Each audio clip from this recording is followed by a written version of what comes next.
And you witnessing a survivor speak. I done messed around and went viral right from my driver's seat. Just like what the industry was containing. I'd rather make a difference instead of hating, complaining. So let me park the whip, it don't matter, rapper or model chick, singer or comedian, perfect. Let's park in politics. Hey, let's park in politics. Welcome to the pullover, let's park in politics. This the pullover, let's park in politics. I say this the pullover, let's park in politics. Yes, sir. That's exactly what we're doing right now. Parking and politicking. What's going on, everybody? Lockoutmen back. We pretty much skipped the pre-trip. You know what I'm saying? Usually, we can still bounce into the pre-trip. Y'all see that right there?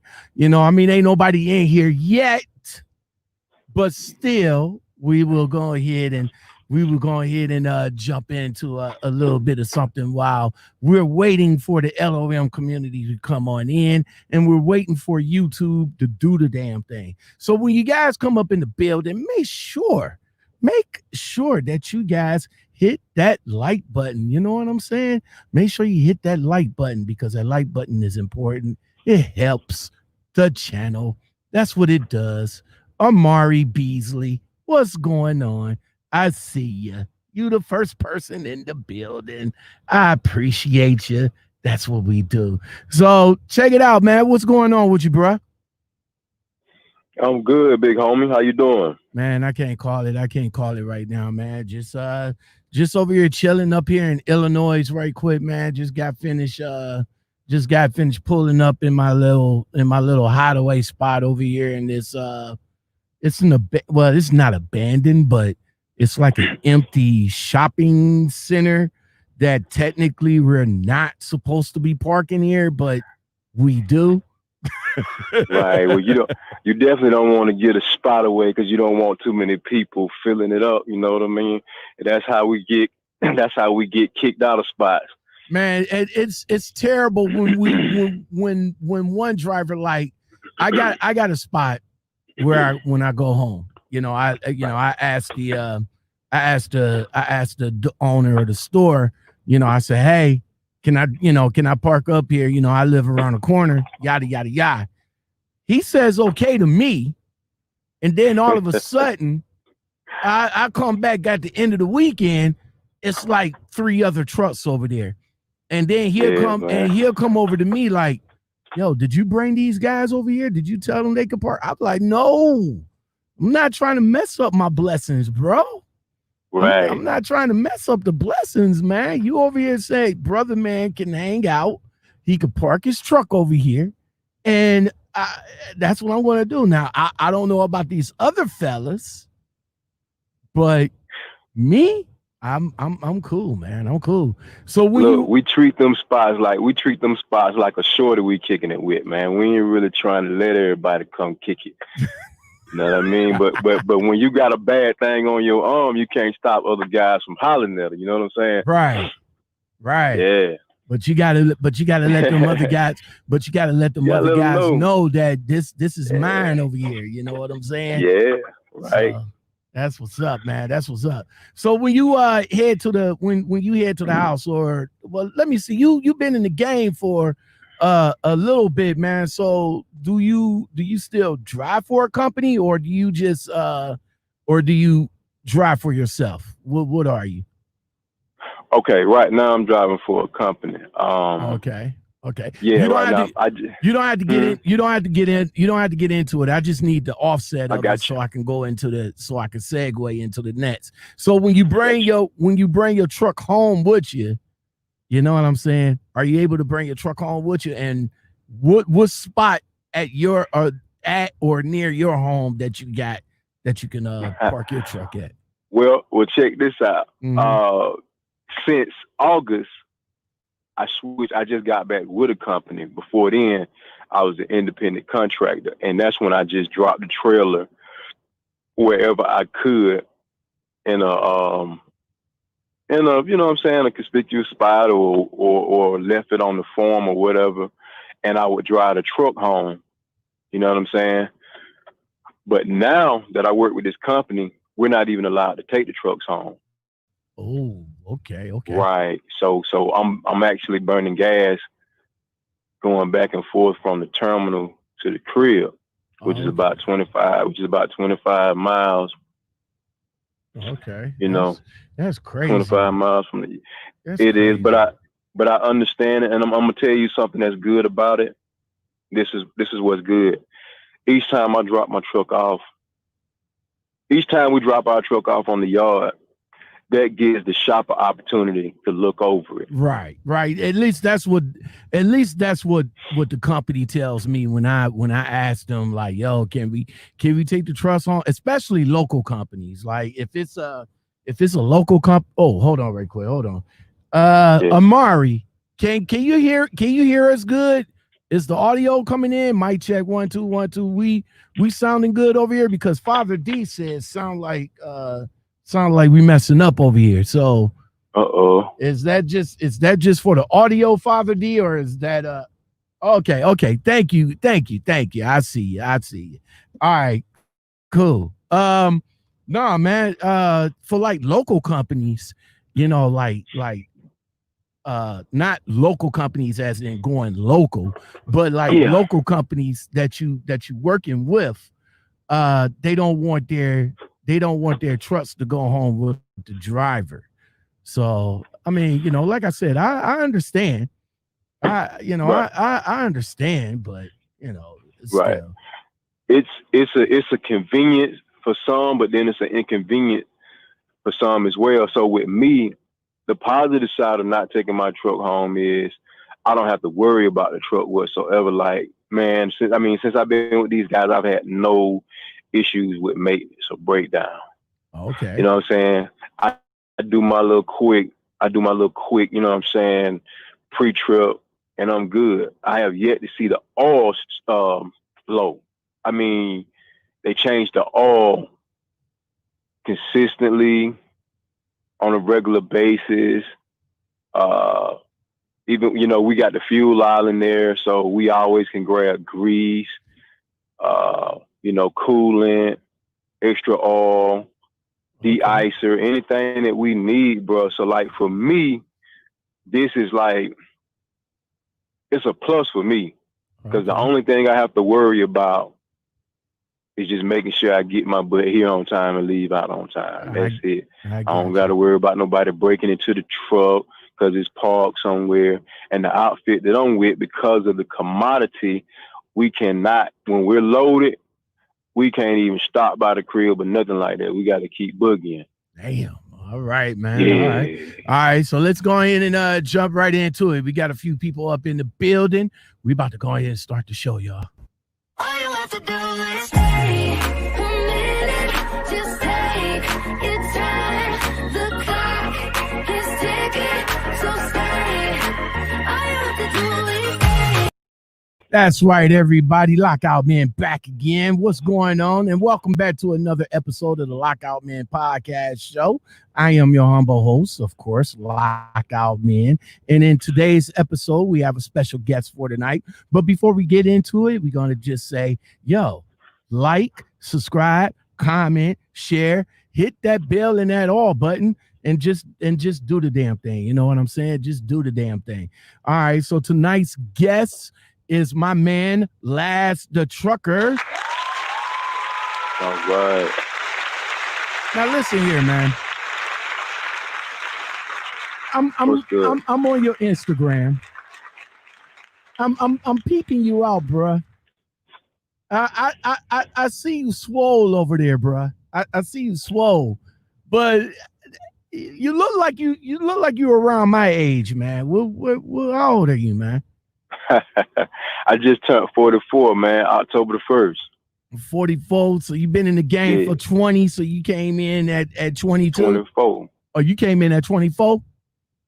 Yeah. All right, man. So coming in the game at 24, man, what was the game like back then when you got into it? Oh, man. I was thinking about this one day, man, and I think I might have started with 23 cents per mile, bro. Yeah. And That's ugly, man. But it is what it Yeah. is, though. You know what I'm saying? We- Back we- then, We talking about 20 years ago, though. right? You know what I'm saying? And we're talking about the fact that not as many trucks were on the road back then. You know what I'm saying? I know when I came in, I had to hear from a lot of those guys that started in the 80s, you know, because I was a baby when I came in trucking. And what was it, 2000? Yeah, it was 2000. Mhm. So 20 years before that, it was what? 80s, right? Yeah, yeah. So, Oh, you was asking me. okay. My fault. I was listening. Yeah. My bad. So, Yeah, so, 80s, so my 80s. thing is, you know, if you ever heard stories about them boys, them like the cowboys of trucking, Mhm. you know, they pop, you know, they do their thing and they stay out there 24 hours. They run 24 hours. Oh, you yeah. know, Oh, yeah. you know what I'm saying? They pop a before E-log, Yeah. and all like that, you know, they was running two log books at a time so they can get maximize their money, man. But 23 cent though, man. That's yeah. What was your average paycheck looking like?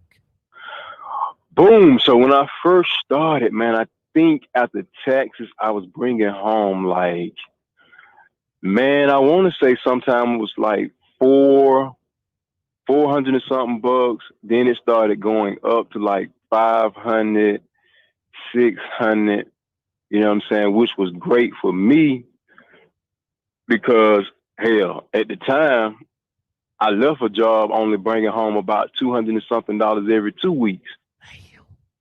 Yeah. You know, so this was pre any certification that I had. Like CDL was my first certification. Now back in 2000, you did you go to school or did you go to a trucking school or a trucking company? All right. So I went through a trucking school for 2 weeks. We only trained for 2 weeks. That's it. Me and my cousin went on the buddy system. And what happened was we were so fed up with not making enough money, we started looking in the want ads, which is what a lot of people don't probably do now because you got the internet out there. But you know what? These new jacks don't know the struggle. They don't know the struggle of going to the corner store, grabbing that thick newspaper at the time to hurry up and just go all the way into the back to the classified ads where we just sit there with the pencil and pen and just circle this place, circle. It was a job looking for a job. Cause other than that, man, I ain't gonna tell you no lie. Like my grandmama, grandfather, dad, and aunties, they looked at the newspaper. I was scared of the paper outside of the classified ads because that's the only reason why I wanted to go into the paper. That's it. But I remember circling it, and it said grossing 500 to 750. That's what it said grossing. Like, yo, so it said that. So this a trucking ad. This a trucking ad telling you guys, yo, come drive for us where you can make $700 or $500, $700 a week. Yeah, which was a lot of money back then. At that time. Wow. Shoot, yeah, you better believe it, bro. You better believe it. Y'all don't know the struggle, man. Y'all believe y'all it. don't know the struggle. The back in the 80s, back in the late 80s, I'm telling you, $3.35 a fucking hour was minimum wage back then. You know what I'm saying? I think I came into the game. Yeah. So like with minimum wage for me was $3.75 when I came into the game. And I remember it went up to when it went up to $4.25 or $4.75. I like lost my mind. Like, yeah, my check gonna be fat. Come on, man. Man, I thought when I was coming up, I thought $200 was the shit. You know what I'm saying? Man, come on, man. Murray said it best. She was like, she's a 20-year driver too. So welcome, Murray. She says standing in line. She says standing in line at the payphone to get dispatches. Oh my God. Let me speak on that, bro. When Go I ahead. came into the game, we had Cellular One was a cell phone company at that time. Cellular. Oh, hold on. Listen. Say it again. Listen. Wait a minute, Check it out. Laz, say that name again, because every time I tell everybody about Cellular One, they look at me like I'm crazy. Oh nah, man. Cellular One. We had Cellular One, right? And this is what happened.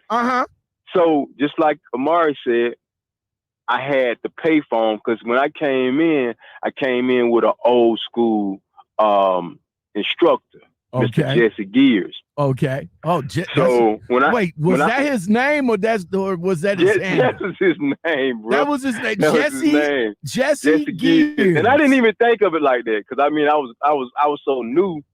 I couldn't equate. I couldn't even see the irony of that. Okay. Like I was just so new. I was just so excited about doing it. I couldn't see the shifting gear part. But yeah, his name was Jesse Gears, and he was like, you know, he didn't have a cell phone. He only used the payphone, cards. I'm like, dude, are you married? Yeah, but you know, my wife understands we have a system where I call at a certain time every day, and it blew my mind. I was like, oh my God, I'm out here with a dinosaur. So, that was back. See, they didn't catch up yet. Old schoolers didn't catch up yet. You know what I'm saying? We young cats. You know, let me see you for. So I'm about 8 years older than you. So I when you mentioned Cellular One, I knew what you was talking about. I had Cellular One, but the old schoolers was just getting into that shit. They was still put like you said, we were still, Father D. Hold on right quick. Father D. Pay phones and dispatches, bro. Yeah. So go ahead, Laz. So check it out though. I quickly learned that Cellular One was not gonna be my best option because when I got the cell phone bill after about a month, my shit was almost $1,500. Woo! Tell them, because you know back then they had roaming. back then you were roaming, bro. So whenever you left outside of your network, your coverage area, and I'm a truck driver, so here I am. I went from a local joker to a national player. You know what I'm saying? So boom.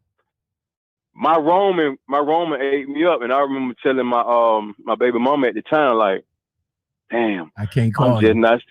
I'm like, "Yo, I'm just not starting to make this money. I've already accumulated a big boy bill." So that's when I had to just like swallow my pride. And I remember having to call her from a cubicle. Like back then, there were cubicles in the truck stop, right? Like. So you could have your little privacy. So you would go inside the little cubicle or whatever, and you would have to get a calling card, or you would have to have something. I mean, it's 20 years ago, man. But I remember too, I got some people in Atlanta, some folks in Atlanta that was good with the, that was good with the scam. So I got to hook. I got to hook up. I got to hook up. Master P. Yeah. I got to hook up. That was up. Yeah, but see, back then, you had to, I don't know if people could stomach calling someone now and they don't pick up. Because back then, you either had, y'all had to agree upon a time, like, yo, look, I'm going to call you about 6 p.m., 7 p.m. Right. You know what I'm saying? And you know how it is as an over-the-road trucker, man. That phone call to the crib. That phone call is important. Yeah, exactly. Yeah. Especially to you old school guys. It must have been like the lifeline. You know what I'm saying? You know, when you be like, look, babe, I'm coming up to this, after I map it out. After I map it out with the Atlas, hold on, JJ Hammer down. You're right. He said the Atlas. You know what I'm saying? Map it out with the Atlas. About all that. Yo, babe, I'm gonna be in such and such city at such and such time. So when I pull over and call you, let's get it going. Now today, you know, we could just pick up the phone, and if nobody answer, we could just call them back. But back then, if nobody answer, you'd be fucking pissed. Trucking to me now, bro, it's so second nature, man. I'm not trying to insult anybody, man, but this shit is so second nature to me because of what we had to go through in the early years. I really don't even have to think about this. Mm-hmm. And I'm not trying to dumb down trucking or anything, but like you said, back when I started, you had your pre-plan, your pre-trip and pre-plan was everything. It was like key. I'm talking about, like, there were no Google Maps or anything back then. So you literally had to have a notebook that you had your directions written down on, and you had to get clever with like left and right turns so that when you got to that point, you could look at your notepad and reference it real quick, or you had to develop a photographic memory to where you don't keep looking at your notepad. Because back then, like I said, when you come up on a turn, ain't nothing telling you turn left, right, turn right.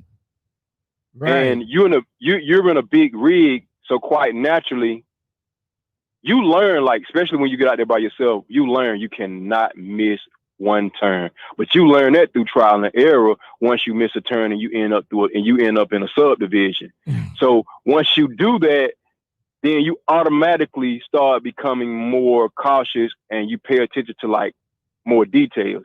So as you're riding, you start making little mental notes, or you, like, when you look at the atlas, you write little things down, or you go to the little blow up section. If you go to Atlanta or Chicago, you go up to the little blow up section of the metro city and you try to look for little details. Mm-hmm. I got stories, bro. I remember being in Chicago. Go ahead. Hold on right quick before you go into the story. Let me acknowledge a few people right quick. JJ Hammerdown said he ran for Swift in 1993, 21 years. Again, exactly. JJ Hammerdown again said using the Atlas to pre-plan and no GPS. That's what's up. Yes. Amari says, yo, miss that turn, you're done. You're done. And Chicago BBW, what's going on, honey bun? How you feel? Today's guest is my man Laz The Trucker. Make sure you guys, when y'all come up in the building, make sure you guys hit that like button. Let YouTube know that you guys is rocking with me. Laz, go ahead and tell that story about the time in Chicago. Oh, man. So I'm on 41 North. Okay. And, you know, you're okay on U.S. highways. Well, as always. Okay. Right. Okay, as always. But I think you're okay on U.S. highways now. It's just the small 2-lane highways that get truckers fucked up. But yo, back then, bro, I don't know, because we had a drop yard in Calumet City. By the way, all you old school truckers, I came out the gate driving for Burlington Motor Carriers. They went out of business about 2 years after I came in. Thank God they paid off my school loan, though. Okay. But so I'm on 41 North, and I forgot. I didn't see where it said 41 Business. Oh. And you know. Ooh. I might have been jamming a new CD that I got from the BMG Music Group or something back then. You know, BMG Music Group. You know, when you get so many CDs from for $1 back. Or whatever. Yes. I might have been jamming, man. I don't know. I might have been jamming Music, Soul Child. I don't know what I was jamming, man. No, you taking me back, bro. This is some nostalgia right here, man. I got to. Nobody, y'all don't know about y'all know about all of this motherfucking internet shit. Y'all don't know the struggle. Spotify. Y'all don't know the struggle where we had to actually, we had to wait until the shit come in the mail. It came in the mail as a 5-pack or whatever you set up. And I think didn't you have to like send it back or something like that, or was you able to keep it? I think that was the game. Like the game was, dang, how did that go? Because, man, I kept doing it over and over. I just can't remember it. I can't remember the catch to how you was able to keep them. Okay. I can't remember the catch of how you was able to keep them, but all I know is I would do it over and over again. And man, that's how I got like the bulk of my CD collection up. You know what I'm saying? Same here. Outside of me hitting somebody that I didn't like for their collection, you know. But oh my God. So I'm in Chicago, bro. Next thing I know, I'm on streets where they got the hot dog stands, and I can see police officers on horses and everything. What? I'm like, oh shit. Oh shit. Ticket time. No, I didn't get a ticket. Oh, okay. I didn't get a ticket. Okay. You know what I'm saying? Okay. I learned this like off the rip, bro. Okay. I called 911. You know what I'm saying? No, I didn't have a cell phone. I called 911 when I was in Atlanta. This was years later. I actually spotted an officer, and I told him, I was like, yo, I don't know what I did wrong. So he escorted me out of there. Okay. So he escorted me out of there, right? That was that time in Chicago. The time in Atlanta, because Atlanta will confuse the heck out of you too. Yeah. Pre-Google and all of that. Mm-hmm. I remember being in Atlanta, and I come up on a bridge. I come up on an overpass that said like 12, not 13.6, but 12 something. And I said, skirt. Oh shit. Called 911. And she said, what's your emergency? I said, I'm a tractor trailer driver, and I'm sitting here looking at a clearance of 12 something. And I know I'm not going to be able to get up under it. I need a police escort. I've used 911 on a couple of occasions to get me out of a jam. That's the best thing to do, because I know guys who panic. See, people who panic, mm-hmm. they do the unthinkable. Mm-hmm. And that's when they get a T-top or a convertible. Or that sardine can. What's going on, Shape World? What's going on? How you doing? Now, Amari, man, Amari was like, Amari said, she said, that's who I started with. Burlington Motor Carriers, Danville, Indiana, 1995. Yes, oh, she's old school, bro. Yes, sir. She's an OG in the game. She is an OG. I would have came to the terminal and soaked up all the game. That's what kind of youngster I was, man. I was in so many people's face, man. You know what I'm saying? That's because I'm not on the live thing. They hear you. They hear you. Go ahead. Amari, did you ever go to our terminal in Laredo, Texas? Wait, hold on. Amarillo, Texas? Yeah. Yo, y'all two might know each other, bro. Check this out. No, I got schooled over there by the little, you know what I'm saying? We went across the little border to Boys Town, and I bought a bunch of fake shit and thought it was real. Came back over there, came back to Amarillo. We get back into the little truckers lounge and everything. Man, wait, stop. Hold up, bro. We gotta work. Hold on. You said Boys Town. Rewind. Hold on right quick. I gotta get my sound effect ready. My sound effect ready for this. Rewind, bro. Rewind, bro. Now you went to Boys Town. This is Mexico, right? Yeah, and I mean, it's been so long ago, man. All I know is like when we went over there, you get escorted over there, right? And how could I explain this? Equivalent to like if you go to like. If you ever been to like the Bahamas or Jamaica or whatever, you know, you go to those little areas where there's a lot of merchants and stuff like that. I didn't participate in the sex escapade that you hear a lot about. Yeah. I didn't participate in that. Yeah. You know what I'm saying? Now my money wasn't quite right or anything like that. I just, and you know. I heard stories every time when I went down to Laredo and all like that, I went over to what's that bullshit place? It's right across the street from the Pilot. Aladdin, some shit. I don't know, but as far as seeing women half naked, that was about as close as I seen it. But the one guy was telling me like, "Yo, man, we need to parlay over to Boys Town," and I was like, "Whoa." Where the fuck is that? He was like, it's over in Mexico. He was like, yo, you want to get the get down, you got to go over there. And I was afraid I was Yeah. afraid. I was like, no, I'm cool. I'll get my freaky on over here at Aladdin Well, bullshit. But he was like, yo, we can find somebody that take us over there. But I was afraid that I would get left. right, and you don't want to do that, because those are a whole different set of rules over there. Oh shit. So you know what I'm saying? So Okay. like you know, we wouldn't make it over there, man.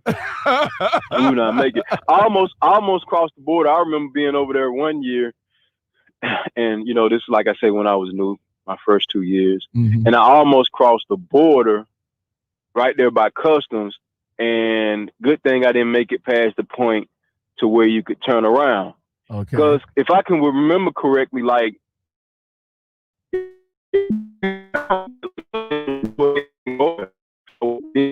over there, it's every man for himself.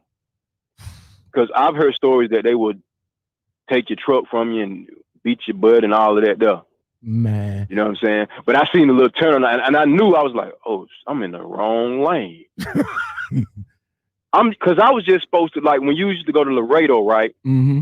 You would have to drop the load on the Laredo yard and let the local guys deliver it. Right. Let the local guys come from over to Mexico, pick it up, and then they'll take it back over.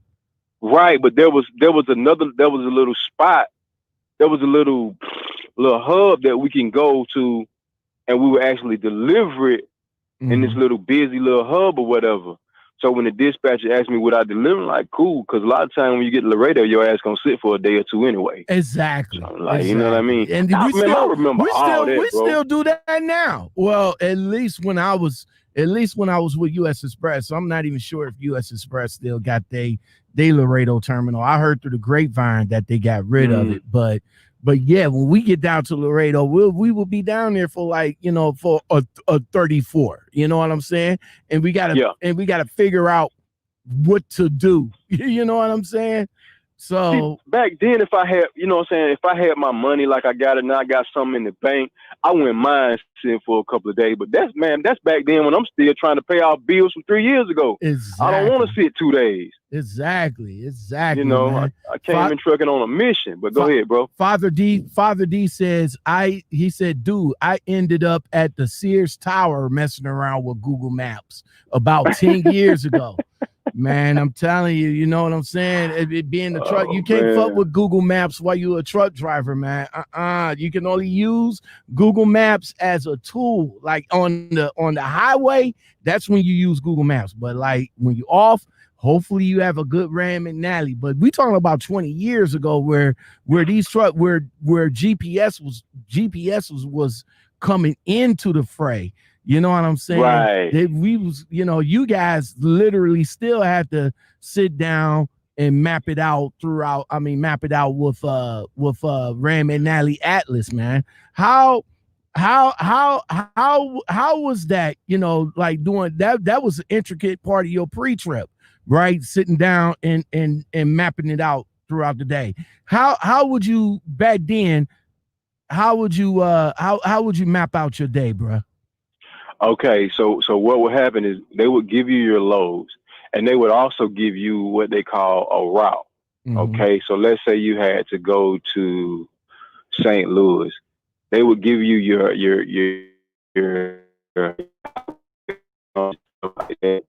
still give you directions, but so they still taught you that it's still up to you to get your atlas and pre-plan so that you know the right road that you're going to be on.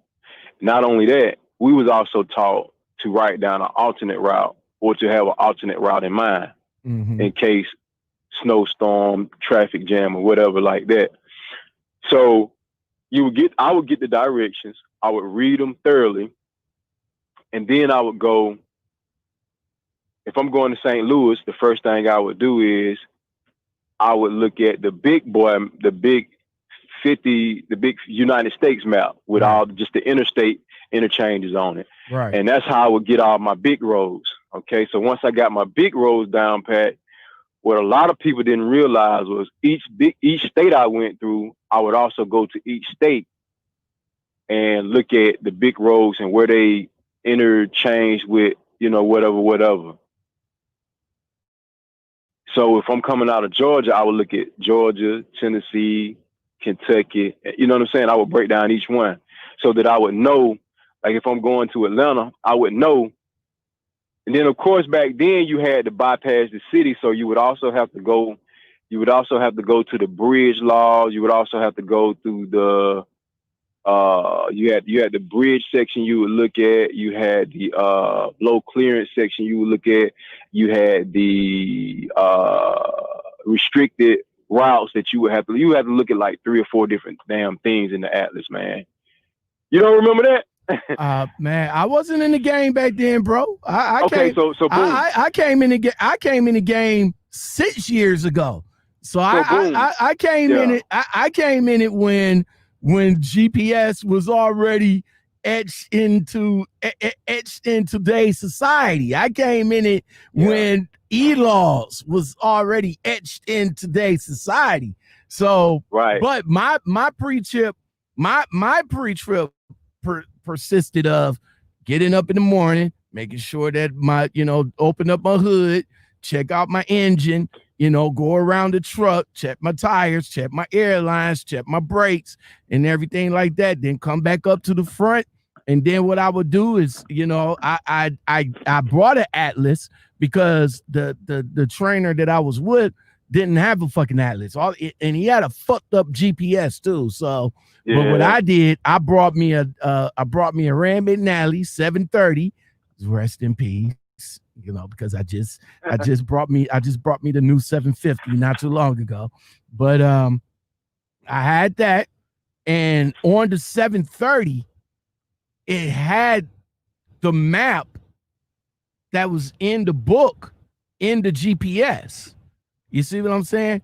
And then what I did, I matched that along with Google Maps because I could satellite view. I could scroll up. I could scroll up. I could see the streets. I could see the place where I'm going to, and then that's how I did it. I knew early on not to fuck with the Qualcomm or the PeopleNet or whatever fucking GPS that they had in the truck. I knew early on not to fuck with that. Yeah. So back then, and a lot of the other older drivers can attest to this, there were times when you would have to reach across the seat, or you had them throw your atlas on the dashboard and it was on the passenger side, so you would be driving and you would have to reach across and snatch that mug because you done came up to a point you like, I don't remember seeing this shit. Right. Oh, shit. And you driving and you got this big ass atlas, you trying to open it up because you need to take another look at it. Or God forbid you threw it on the sleeper. You threw it in the sleep on your bump. God forbid you did that. You probably have to hit the shoulder or whatever the case may be. But so pre-trip back then, like, and I'm just talking about pre-planning as far as the trip go. Because see, we also had to consider where we were going to fuel at as well. We had to do that. Exactly. As well as shower, as well as where you were going to shut down. Now back then there wasn't as many as I call them majors. So there wasn't as many Loves, as many pilots. Loves wasn't even out. Oh, Loves wasn't even thought of, huh?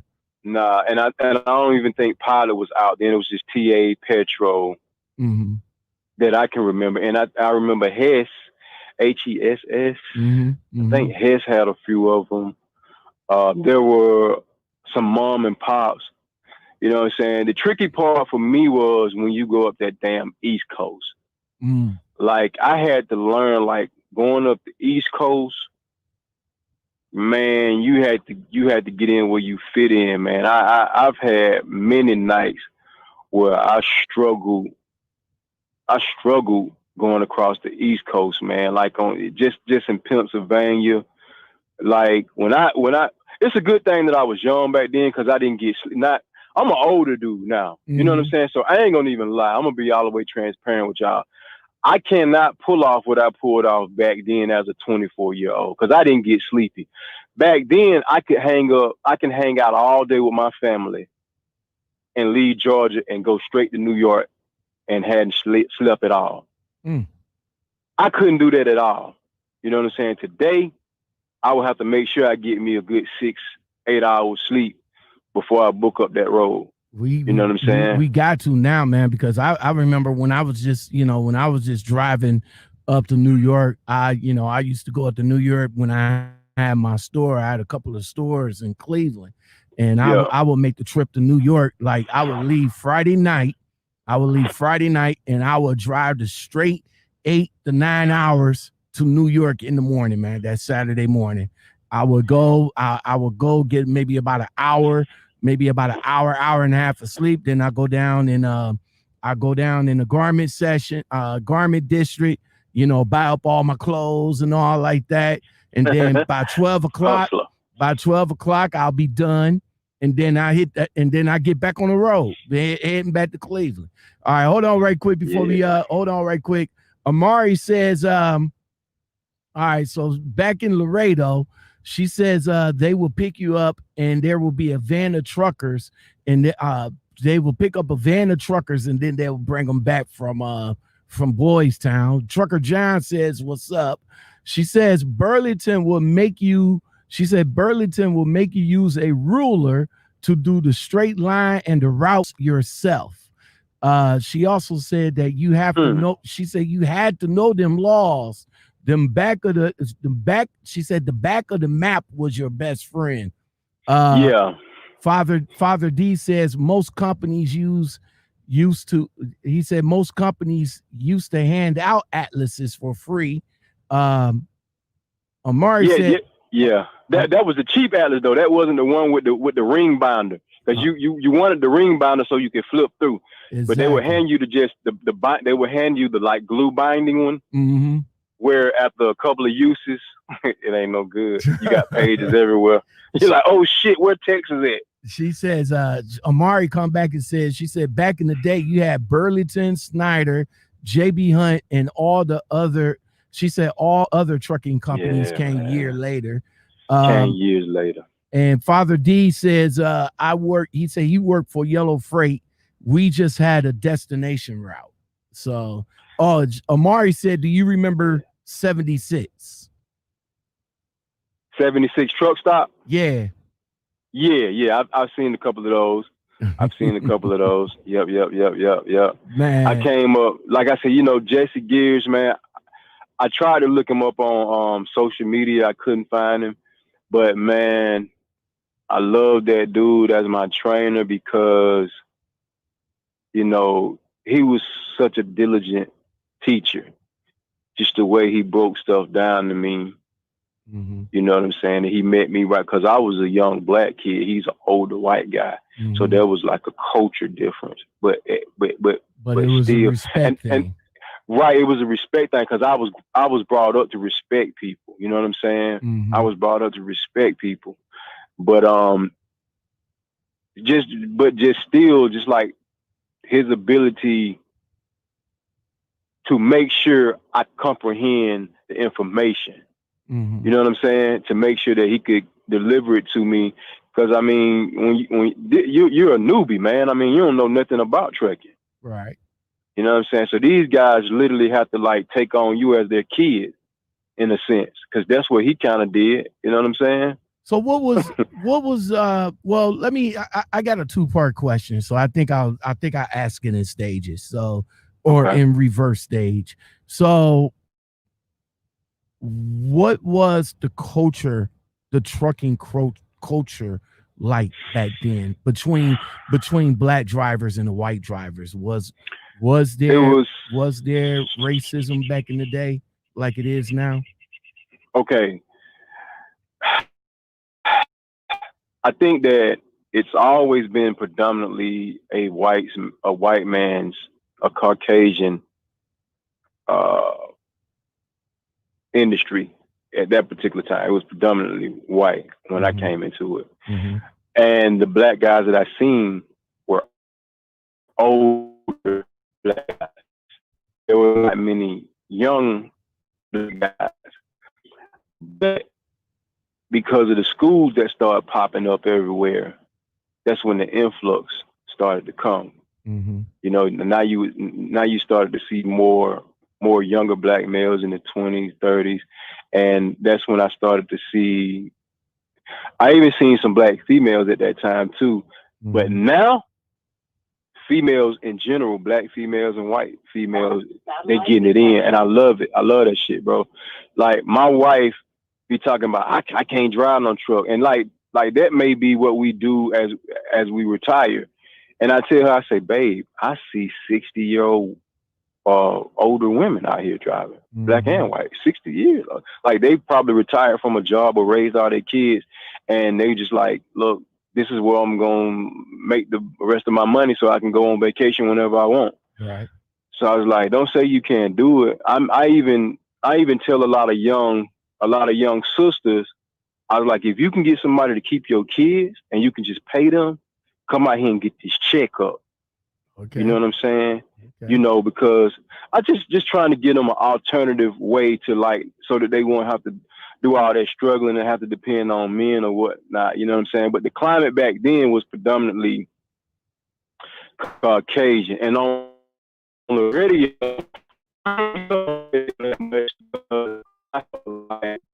I didn't want to hear that nonsense. All that black and white crap. You know what I'm saying? It was a lot of ill nonsense on the radio. Yeah, back then. It was a lot of ill nonsense on the radio back then, man. And I remember, but this is years. This was coming up upon.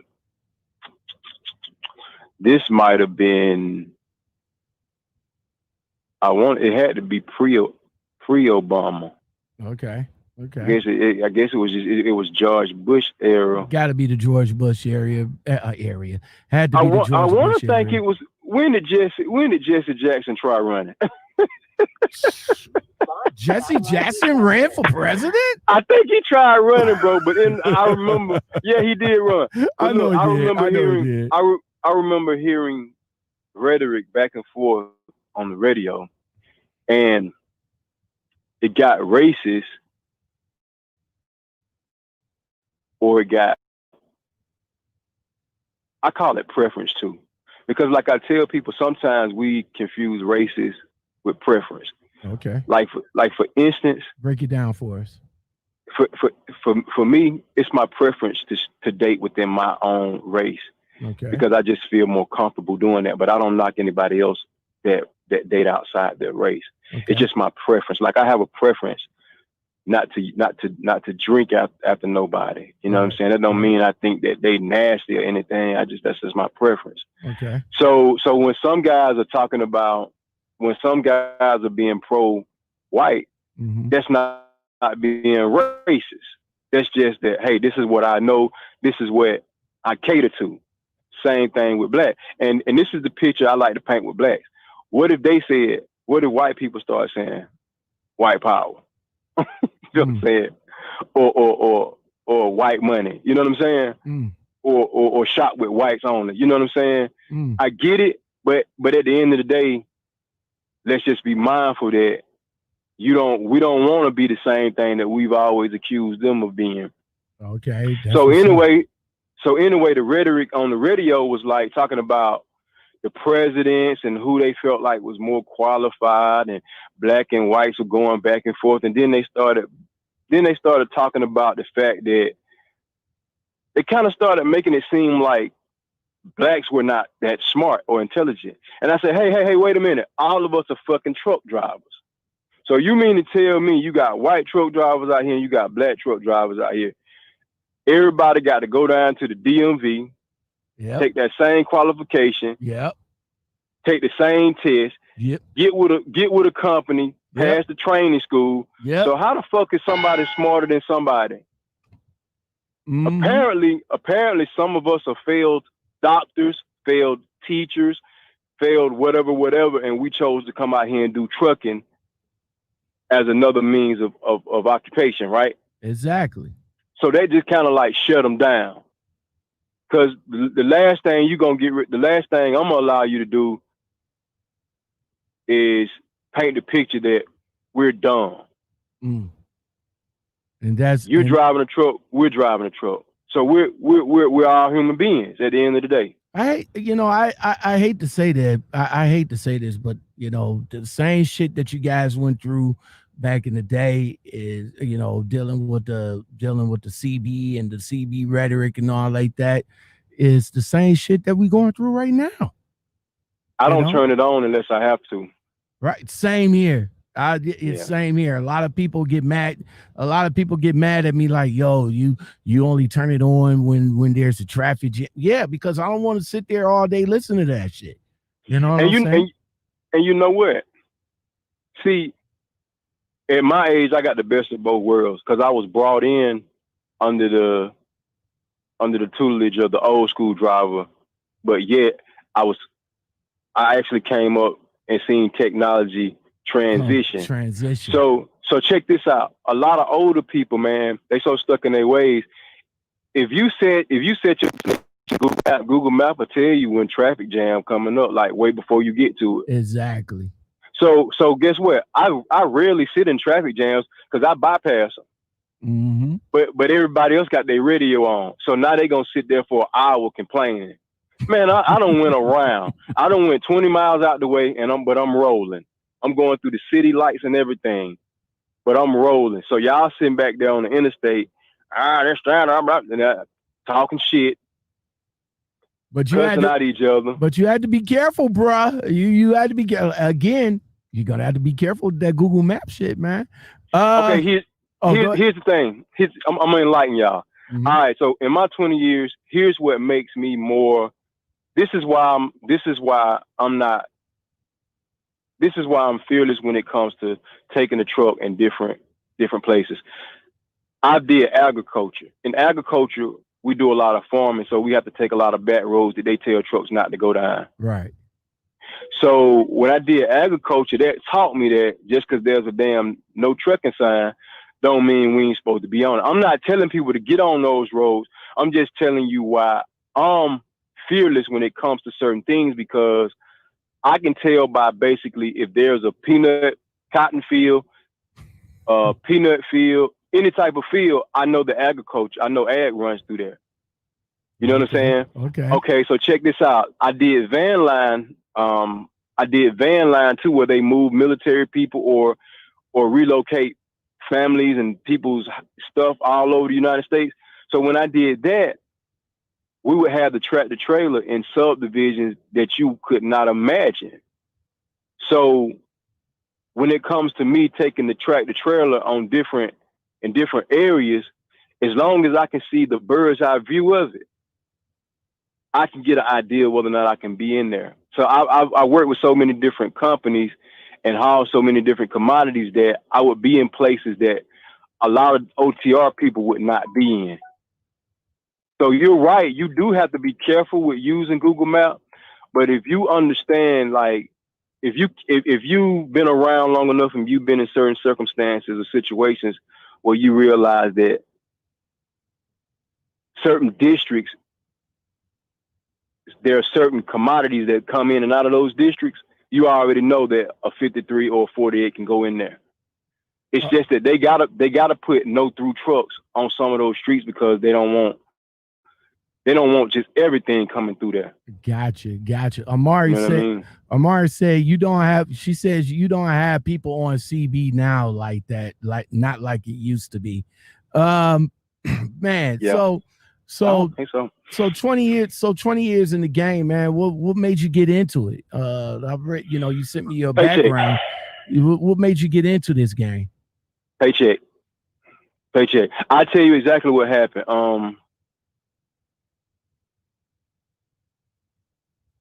20 years into the game, so I was maybe about 24. Yeah, 24. I think I was about 24 or 23, and if you want to round it down. Somewhere around that area. What had happened was I was taking care of a kid that wasn't mine, right? Oh shit! And now listen, this is a little bit of a testimony. You know what I'm saying? Go ahead. But it hit the fan when she tried to take out child support on me. Her mom and her threatened to take out child support on me. And mind you, I wasn't making but about $200 some every 2 weeks. So I always kind of felt like the kid wasn't mine, but I loved her and I loved the kid. You know what I mean? I knew he didn't look like me, but that's just one of those things that, like, as a man, I can understand a person being compassionate to a child that's not theirs, because I've been there. So, but when she tried to take out child support, it just opened up like a whole nother damn can of worms. So I knew I wasn't making a whole lot of money, so it just prompted me to like look for means of making more money. You know what I'm saying? Okay. So that's when like I started going to the classified ad, because that's what prompted me like, shit, I can't pay child support. I only make $200 something every 2 weeks. You know what I'm saying? But I knew then I would have to do the DNA and all of that. And I was just like being proactive. All right, so back up for a little bit, man. Yeah. Transparency. This is. Go ahead. How did you, without even taking the DNA test, how did you muster the fact that the kid wasn't yours? Well, you know, I mean, you can tell, like, when a kid once a kid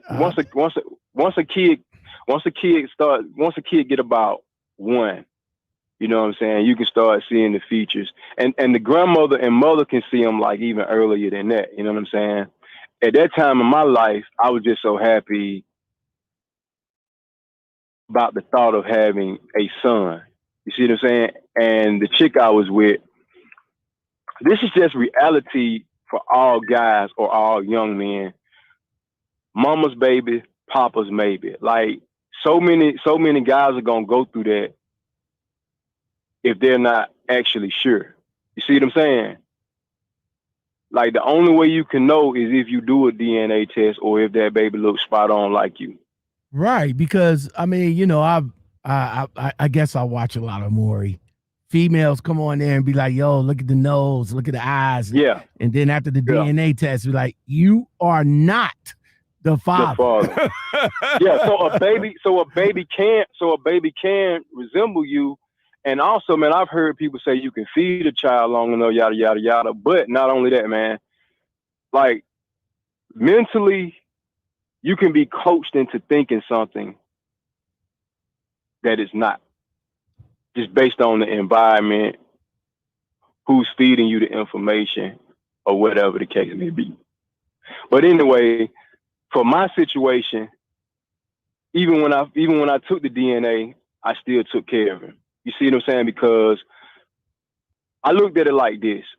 When we were messing around, I knew I had other women. And I've never been an delusional guy. I knew she had a couple of other guys, even though she didn't tell me. You know what I'm saying? Like, I never been delusional. I never been the type of guy that you like are when, not. so when I was young, I didn't get caught up in I'm the only one. You see what I'm saying? I never thought like that because I felt like we're young. Like, so I know when you're young, you do young folk thing. But anyway, so when we became intimate, and around the time that she got pregnant, I knew that we were active. So during the term of her carrying the child, of course, there was no way that I could say whether he was mine or not, right? Right. So when he came here, I was excited, bro. I was extremely excited. Her family was excited. You are not. Right. And so when he came into this world, a part of me was just like, I just turned that part off. Like, I didn't even care about it. Right. But check this out, because your mom gonna be your mom. And my mom mentioned it too. Mm-hmm. My mom said, I don't think that's your baby. I was like, cool. It's cool. Mm-hmm. So we're in this relationship, and I'm just doing my thing. Mm-hmm. It actually took me out the street because he came into this world in 97, right? Right. Because I like being transparent, because I believe that when you're transparent, you can teach people. People can learn from you when you're transparent. Okay. So that was in 97. I didn't start driving till 2000. So as we're going through this process, and then the child support thing comes up, now I'm starting to kind of like see, damn, you might be something other than what I thought. See, she seen that money that you about to start making. Well, I didn't even start then, because I mean the child. Because see, we was having trouble. We was just having young people trouble in the relationship. I mean, you know what I'm saying? Because shit, we had moved out together and everything. So now we got bills, and then she ended up moving back with her mom, and I ended up moving back with my mom and whatnot. Because we tried the apartment thing or whatever. So it was just a lot for two young people to be doing. And the friction from that just made it hard for us to be in a relationship. And then we were from two different backgrounds. I came up poor and she came up like more privileged.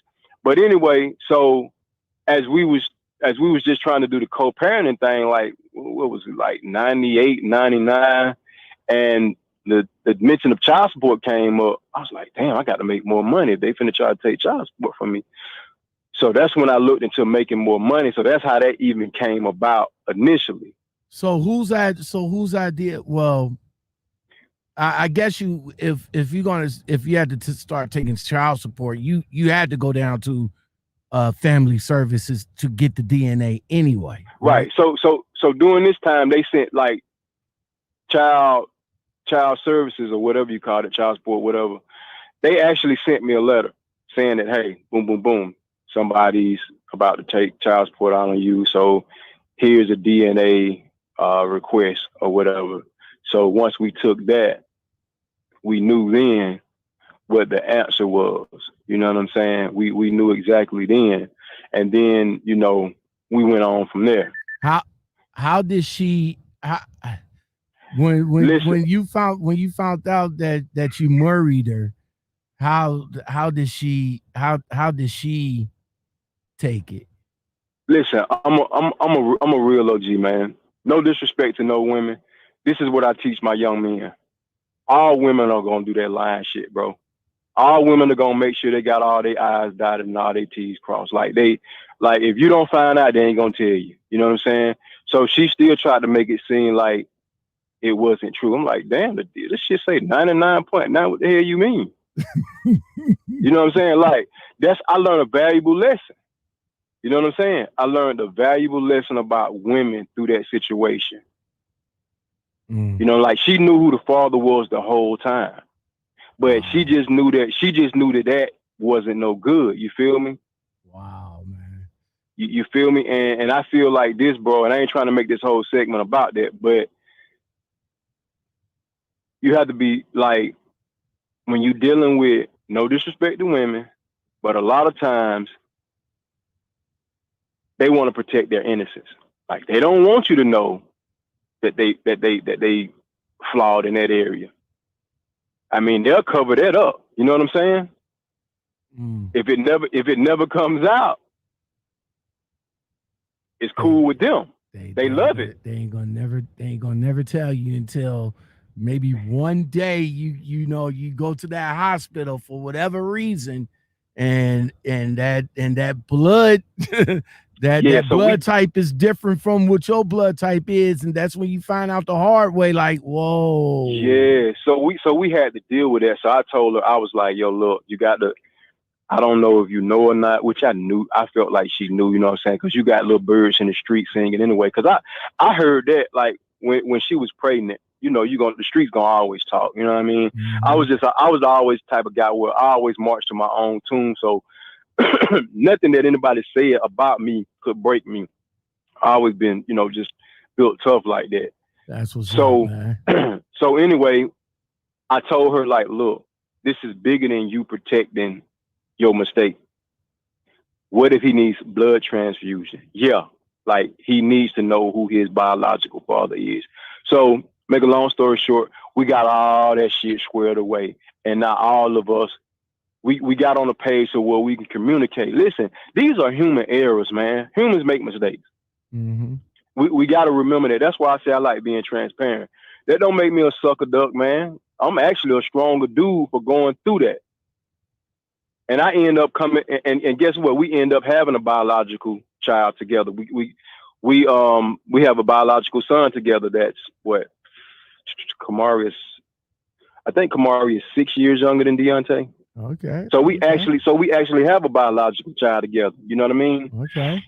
That's So what's up, man. So 20 years, so 20 years, you of course you learned a lot. You learned a lot. You've been through a lot. right. You've been through a lot personally, and you've been through a lot professionally.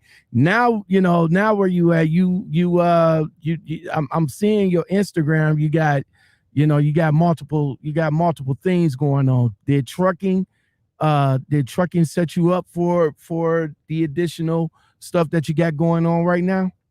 How much time we got? God damn it, man. I'm just asking. I'm just asking because I want to frame this the right way. Go ahead, bro. So here's the thing. Sometimes you don't know who you are until you're faced with opposition.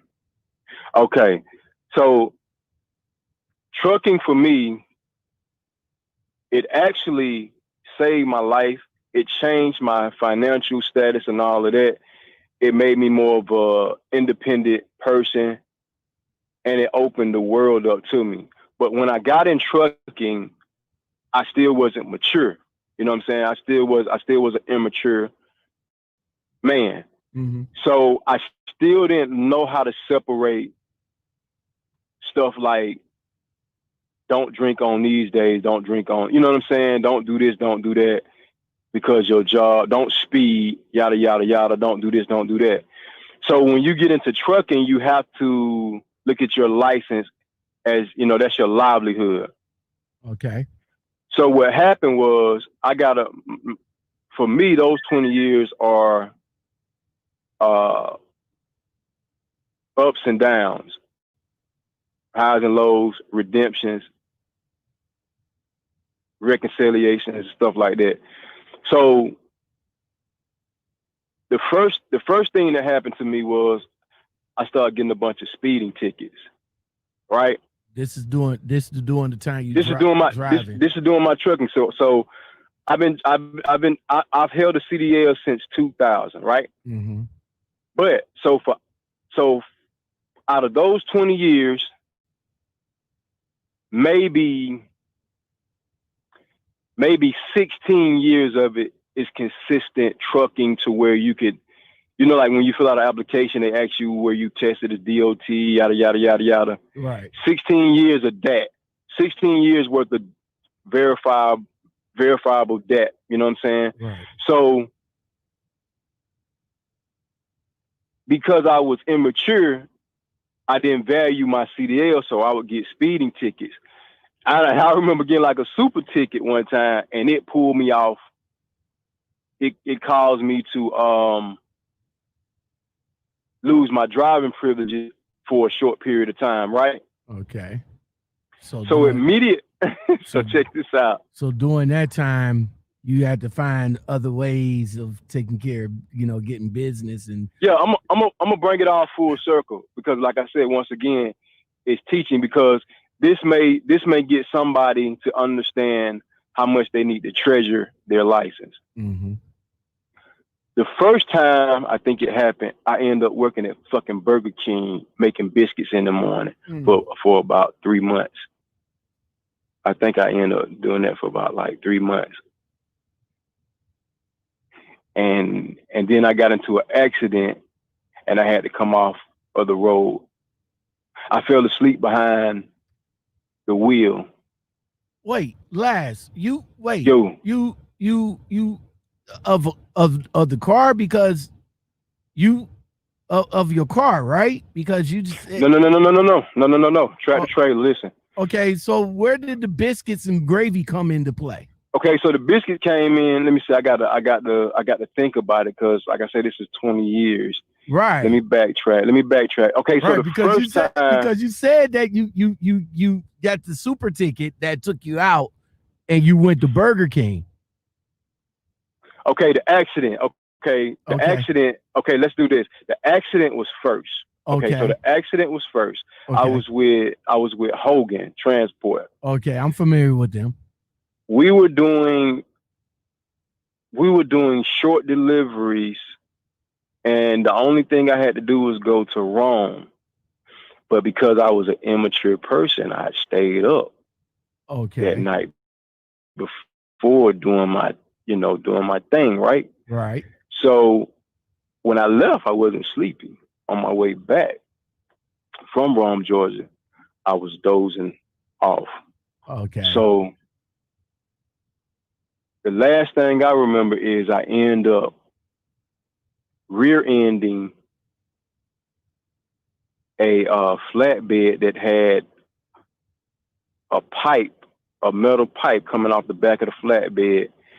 And if the driver would have stopped on impact, that meant my truck would have kept going until the back of that pipe, and it would have severed me from the chest. Oh man. So God's grace and mercy was with me. So that was the first time that I lost my privileges for a short period of time. So that led me to Burger King cooking biscuits in the morning, bro. Okay, so the accident led you to Burger King. Yeah, because Hogan fired my butt on the goddamn spot. Okay, so all right, so biscuits. All right, so biscuits and gravy. From Burger King. No gravy, man. I didn't do gravy. I just made the biscuits, just man. The biscuits. You're giving me too much. Okay. Yeah. And then you from that period you got back into it, and then watch this. Yep. And then you got the ticket that took you back. So watch this. Okay. So watch this. I scratched my way back in the game. Okay. But I didn't get back in a tractor trailer. I got on a concrete mixer truck. Okay. The big truck with the little mixer on the back. Okay. Yeah. So check it out. So I remember going to the interview, bro. Right. And I talked to the lady, and she was so moved by just my story. She was like, of the accident. Listen, okay. That too. Okay. Because I'm very spiritual. Like if we talk, spiritual or whatever. So she was so moved by the story. She was just like, I'm not even supposed to give you this job. Right. I'm gonna talk to the big guy, because the company was family owned. Okay. So that was an easy way to get in. They can. I got back in, right? Right. So yeah, but so some kind of way, like with big trucks, the insurance companies dictate everything. This was family owned, and the guy that actually owned everything at the top, he was a big money guy, and he just okayed it. You know what I'm saying? He was like, okay, you want him, grab him. So I came over there to the concrete company. Okay. Shit, man. I'm over there at the concrete company. Man, I don't even think I was over there a good 3 months, bro. That's where you got the speeding ticket? Yeah, man. I'm on the interstate getting it. Okay. And I got the ticket driving. So yeah, they hit me with reckless driving. So watch this though. Okay. So they hit me with a reckless driving. The guy that was running the company, when I told him about it, he said, look, well, we're gonna go and see, can we get it reduced? He went to court with me. Okay. So we got it. I think we got it reduced. We got it reduced. And then he just told me that, just make sure I take it easy on the road or whatnot. You know what I mean? Did he bring you back, or? Yeah, he brought me back. So now I'm going to lead you to the next time that I actually lost the privilege. Again. All right. So again. Okay. So the first time the accident, Hogan, you got fired, but you didn't. Did you have to go to court? Because did you have to go to court or anything on that? Nah, it was just cited. It was cited my fault, following too close, and Hogan fired me. That was the end of it. Ain't wasn't no discussion. Okay, so Hogan fired you. Okay, they didn't care how hard I worked, how many miles I drove. They didn't care about none of that. They basically told me this: when the damage of the accident cost too much, exactly, you gone. Exactly, you gone. Exactly. You know what I mean? Is there a way that you can is there a way that you can come back into the company or no? I don't even think I tried getting getting back into Hogan, but they didn't, you know, I tried a couple of years later, but they didn't bring me back. Okay. You know what I'm saying? They didn't bring me back. All right. So biscuits, and then from biscuits, you went to the concrete company. Got the super ticket. So you got the super ticket, but these folk love me though, bro. These folk love me so much. The guy Calder Barnes, he's dead now, so he went to court with me, and we got it reduced, and we paid it. So he just told me, you know, Laz, you know, just be easy out there on the road or whatnot. Okay. So man, so I'm working with them, and I'm grinding with them for a couple of years. And I lose my sister in like 07. I lose my sister in 09. Okay. I lose my first cousin in 07. So I had kind of started back smoking a little bud. You know what I'm saying? Trying to get through those little rough spots in my life or whatever. Okay. Now, I've always cut hair, right? Right. I've always cut hair as a child, right? Okay. So in 2007, I also started a lawn business. It was small. I started very small. Okay. You know what I'm saying?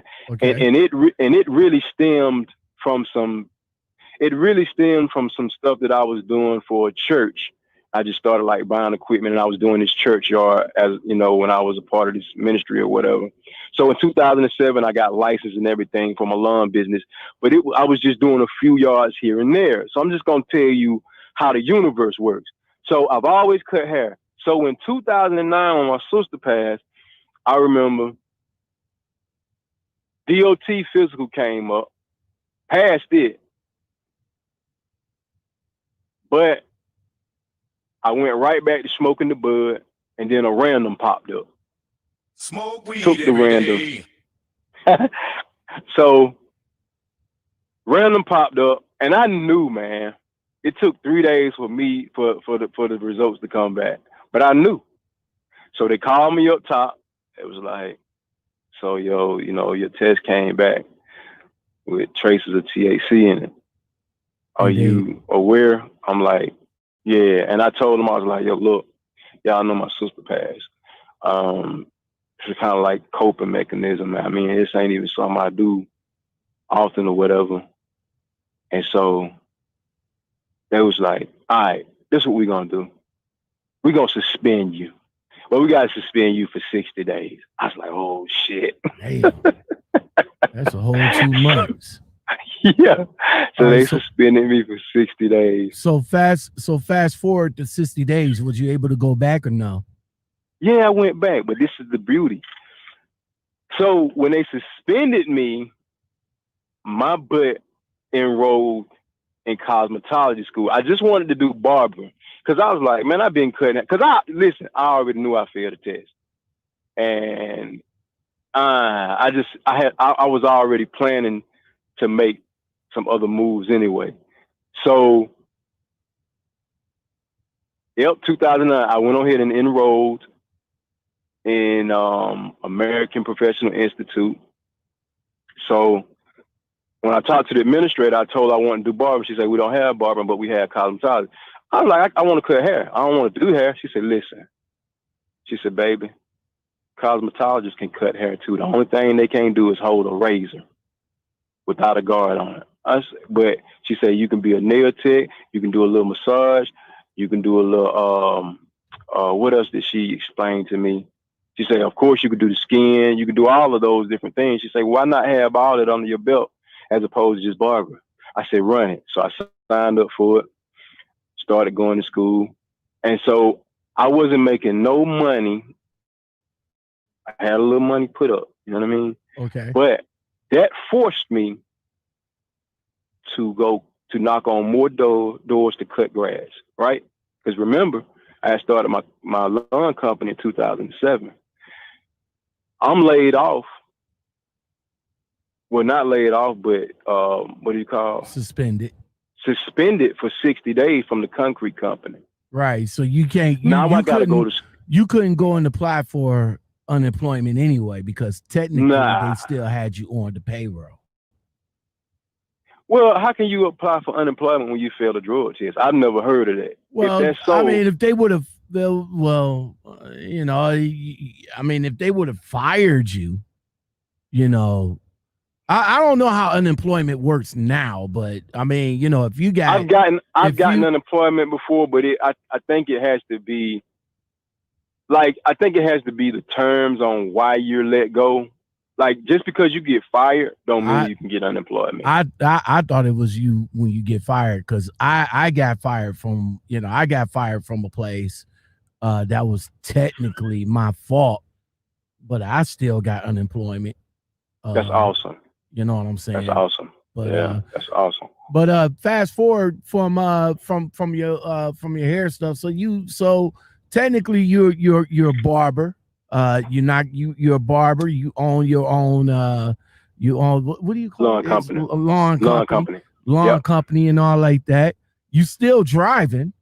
You still driving. So in the beginning of the segment, I asked you if you was an owner operator. You're a company driver, right? Yeah, I'm a company driver now. I just left a independent.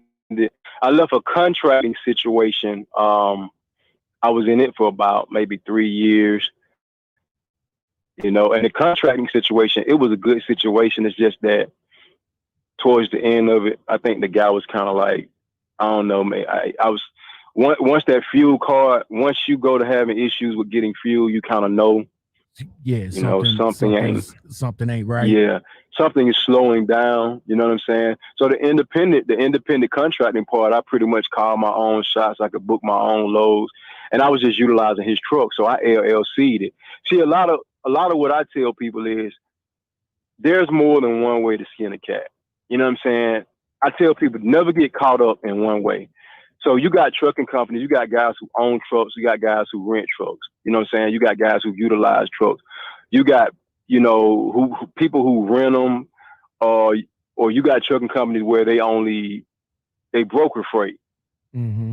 You know what I'm saying? Never limit yourself to thinking that you actually have to have a physical trucking trailer to be a trucking company.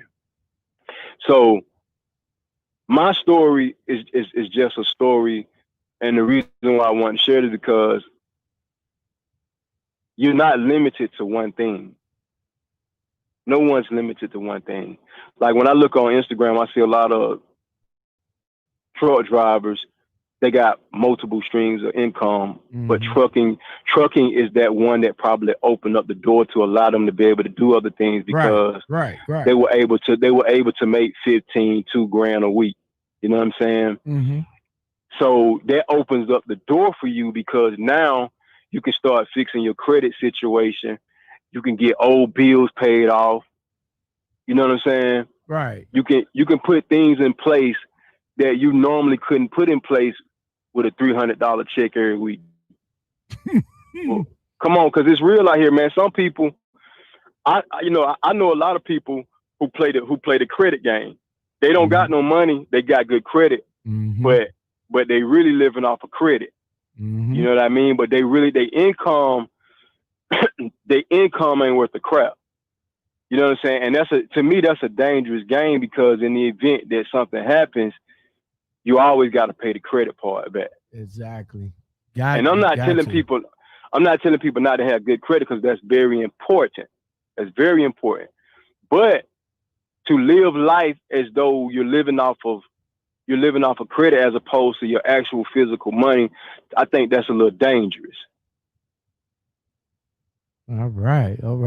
So what do you suggest? I mean, you got the experience. You pretty much been there, done that. And as of right now, you taking the time to getting yourself financially secured now. Yeah, definitely. Me and my wife will be purchasing. See, this is the thing. Like I said, I'm gonna be transparent once again. This is my last marriage, but this is my third marriage. Yeah, and I know you were like, "What the fuck, Laz?" We don't need to go. We don't need to go into that. No. We ain't got to go into that part. But this is it for me. Completely a full-grown bear now. I'm definitely a very mature man who's like been able to find himself. So Yeah, you found you. There's Yeah, no you need found. to search. You definitely found yourself in trucking after all the stuff you've been through, bro. So I mean, to me, some people, you know, some people that might be watching this, and some, you know, and the people that's in this live feed, they kind of like scratching their head, like, how do you still have a license, bro? well, the thing is, I never. Okay, but see, I didn't even tell y'all this part, man. That's why I asked you how much time. So okay, so that's 2009. So let's look at it like this: 2009. That's why I want to tell my story, because after hearing my story, some people are gonna get back on their shit and get back out there and start grinding. Cause some people gave up. Like they might have had a ticket or something that got them out of trucking, and they probably felt like it was over for them. So 2009, I get suspended for 60 days. So I enroll in school and I cut grass and I use the money that I had for those like 60 days. So when they bring me back, boom, I'm still in school and they bring me back to the concrete company. So after I come back to the concrete company, I'm like, damn, this really ain't enough money. So I put school on pause, take a leave of absence, and I go out with a OTR company. That's my first taste of getting with owner operators.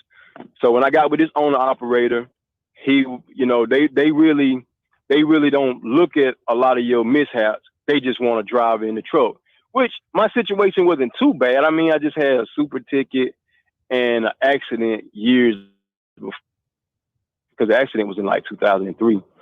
So get on with this owner operator. So I kind of went through a few companies after that. Okay. So fast forward to 2013. I'm working for a beer company, and I get a DUI in my personal vehicle. LaShawn, a DUI. Game over. Again, I'm going to ask, how do you still have your license? Hey, man, I mean, I look at it like this right here. The DUI had to be the biggest of all of them. So with DUI, they take your license for a year. They pull it. They actually lift the CDL off of your license for a year. Okay. Okay. So with the DUI situation, no CDL for a year. Right. And of course, you got the other stuff that go with it as far as probation and I didn't even do community service. I paid for that shit. I paid my fine and I told them I ain't doing no community service. I give y'all the money. So I gave them that. So now it's time to be redeemed again. I'm like, damn. I started to feel like crap, for real. Well, yeah, I would imagine. I would imagine so, because, like I say, you again, you have been through a lot, bro, and your maturity level speaks volumes right now. So you stepped up and you accepted your issue, but what I'm still trying to figure out, bro, how was you able? Well, you can go back and get your CDL, but I didn't have to go back and get them because they never took them from me. They only lifted the CDL. So, in Georgia, the Department of Motor Vehicles, like once that year was over, only thing I had to do was go back and take I had to do the thing. What do they call that? I'm shooting a blank, man. But I had to make sure. I'm shooting a blank. Yachty said you had to get an SR22. At least DUI is a suspension, and suspension brings SR22. So yeah, you had to get an SR22 insurance on your license. But I really don't even remember that. All I know is they sent me a letter from the DMV telling me that I just had to make sure I did my DOT, my medical DOT and all of that. Okay, so once I did my medical DOT and all of that, they gave me my license back. Listen, I'm telling you verbatim what happened with me. Right. That's why my story is important, because you can listen to 10 people all day, but it might not be your situation. Right. So a lot of people will sit back and they won't move because they listen to 5 people say this, 5 people say that. Big Laz telling y'all right now, a lot of y'all drivers ain't been through what I've been through as far as like the valley lows and still can drive a truck. Right. Like I got companies knocking on my door right now, but I don't want to be OTR like that. Right. See what I'm saying? I'm still trying to figure out, like, you know, like I'm still trying to figure out how is it still you are blessed, bruh. That's I don't want to make you. That's I don't all I want have to make to you say. a religious man. I don't want to make you a religious that's man all if I had you're to not. say. That's you're blessed. That's all I had to say. That's all I had to say. And yeah, we are running a little bit long time and all like that. But yeah, I could say, I can honestly say, man, that you're blessed, man. I mean, you know, the Almighty been with you, you know, since the accident, you know, since the speeding incident, and you know, and you know, the DUI, bruh. You know what I'm saying? You know, you gotta look at my first name, Lazarus, which means the Lord helps in Hebrew. Exactly. Okay, so boom, you asked me a question, because I know we're running over, but you said, what do I suggest? Here's my thing. Yes. I feel like trucking is a great industry to be in. I feel like with all the information that's out there, I feel like people can get into it now and they can bypass all of the bullshit that a lot of us older truckers had to go through. When I look on Instagram, I see so many young, vibrant people that are coming into the game as owner operators, as lease drivers, as whatever it is that they want to be. They got brokering companies, dispatching companies. I'm sitting back here smiling from ear to ear because I'm like, this is so beautiful to me. Because of all I've been through, I wish I had that opportunity, but at the same time, I'm not mad at the young. I'm not mad at the people who do have the opportunity. You know what I'm saying? I'm smiling and I'm applauding them for being able to have that opportunity, right? So I think that everybody should look at their own individual situation, right? Mm-hmm. Decide what it is that you want to do. Because just like I teach my boys, I don't want you to have to do all the things that I did, because I would like for you to be more stable. My ship was rocket in the motherfucker, but I managed it. But I don't want that for my boys. I want them to be more consistent and stable. You see what I'm saying? So I'm just a testimony to them that if they do fall off, get back up. Shouldn't nothing stop you. If you fall, you still should be able to get back up. That's what's up. So man. Find out exactly what you want to do, research it, get with people who are in that industry or that field before you go and sign your name on anything.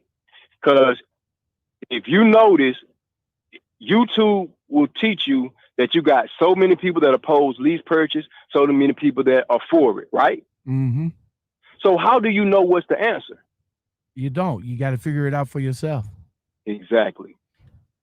All right, brother, man. I got a few people that chimed in right quick, and then we're gonna go ahead and end it.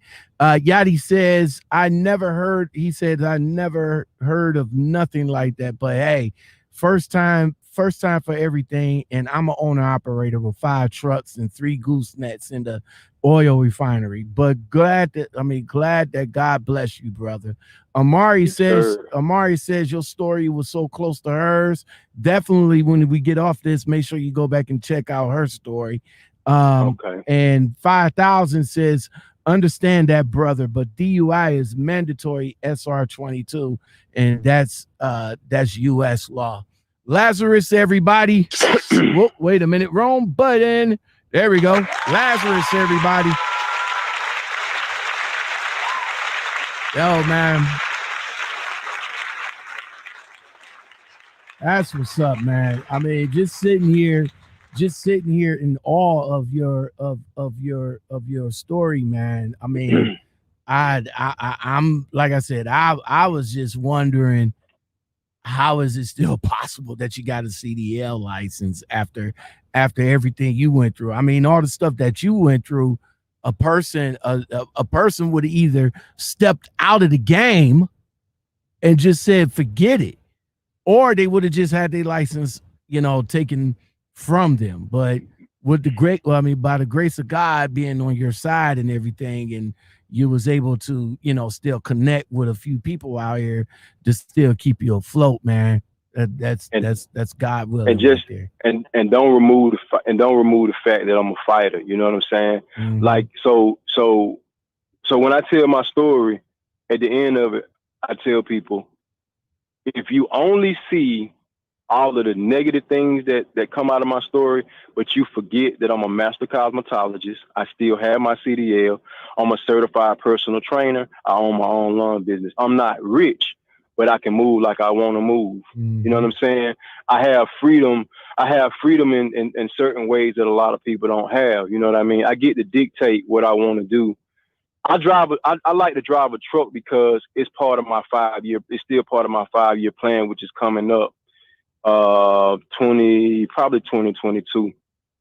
I implemented a 5-year plan, back in like 2015, 2016, that I would do certain things until me and my wife got to a certain point. So the trucking is still a part of that. And we don't know if we're going to go back into it as we retire. But really right now I'm kind of tired because trucking, with trucking, man, you don't really get to do a lot of the things you want to do at the crib. So I'm getting ready to transition more so to being more independent, back running my businesses solely, as opposed to trucking. But that's just the freedom that I have. That may seem like too much to other people. You understand what I'm saying? Mm-hmm. A lot of people are designed to have a fixed schedule every day. But you got some of us out here, my life has kind of been chaotic because of my decisions, but I've had to kind of adapt to it. You know what I'm saying?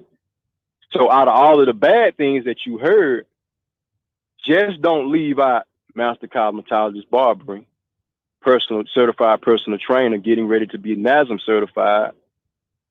Don't leave out lawn business since 2007. You know what I'm saying? Don't leave none of that out. Still a CDL holder. That's what's up, man. That's what's up. And on that note, man, great conversation with you tonight, bro.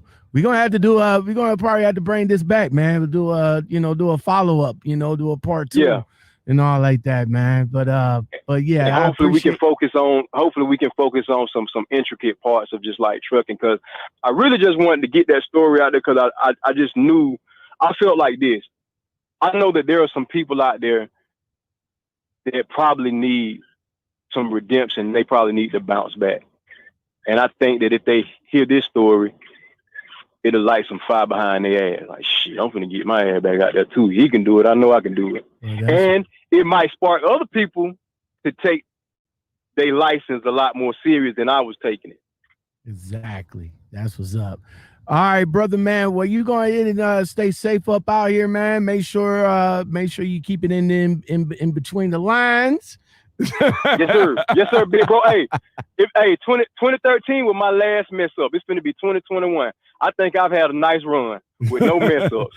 That's what's up. We gonna keep that going for you, brother, man. So you take it easy. You stay safe out there, because you got some night driving to do. So yes, sir. I'm finna hit it now. So stay safe up out there, bro. All right, man. Appreciate you. Hey, I appreciate you coming on, man. Thank you. Peace. Lazarus, everybody. Well, that's going to do it for the Lockoutmen podcast show for Monday, December 14th, 2020. It's coming to an end, y'all. It's coming to an end. And yeah, it's coming to an end. Definitely, guys, definitely check out the replay. My man Resto is keeping me up with the update. Yeah, I'm about to watch it in a minute now, bruh.